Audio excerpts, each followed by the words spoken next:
शेख चली और तेल का मटका। एक दफ़ा का जिक्र है कि शेख चली के हाथ कहीं से 1 रुपया आ गया। वो ज़माने में 1 रुपये की बड़ी कीमत थी। शेख साहब रुपया हाथ में थामे बाजार निकले ताकि कोई ऐसा कारोबार करें जिससे वो रातों रात अमीर बन जाएं। ख्वाबों की शुरुआत। बाजार में उन्होंने देखा कि एक तीली तेल से भरा मटका बेच रहा है। शेख चली ने सौदा किया और वो 1 रुपया देकर तेल का मटका खरीद लिया।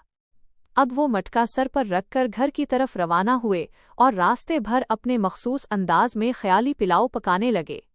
इन्होंने सोचा, ये तेल का मटका मैं बाजार में 2 रुपए का बेचूंगा। इन 2 रुपए से मैं 2 मुर्गियां खरीदूंगा। मुर्गियां अंडे देंगी, अंडों से बहुत सारे चूजे निकलेंगे। जब वो चूजे मुर्गे और मुर्गियां बन जाएंगे तो मैं उन्हें बेचकर एक बकरी खरीदूंगा। सल्तनत का क़याम। शेख साहब के कदम तेज हो रहे थे और ख्वाब इससे भी तेज। उन्होंने आगे सोचा, बकरी के बच्चे होंगे, फिर मैं इन सब को बेचकर एक गाय खरीदूंगा। गाय दूध देगी, मैं दूध और मक्खन बेचूंगा और फिर एक भैंस लूंगा। देखते ही देखते मेरे पास जानवरों का बाड़ा बन जाएगा। मैं शहर का सबसे बड़ा ताजिर बन जाऊंगा और एक बहुत बड़ा महल तामीर करवाऊंगा। शादी और बच्चे। ख्वाब अब अरूज पर था।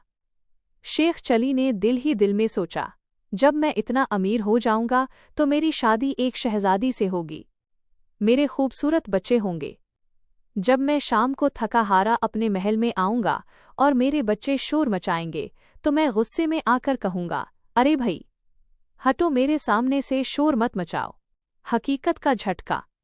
जैसे ही शेख चली ने तसव्वुर में गुस्से का इजहार किया, उन्होंने हकीकत में अपना सर जोर से झटक दिया।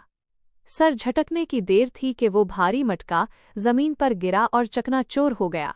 सारा तेल मिट्टी में मिल गया और शेख साहब का खजाना बह गया।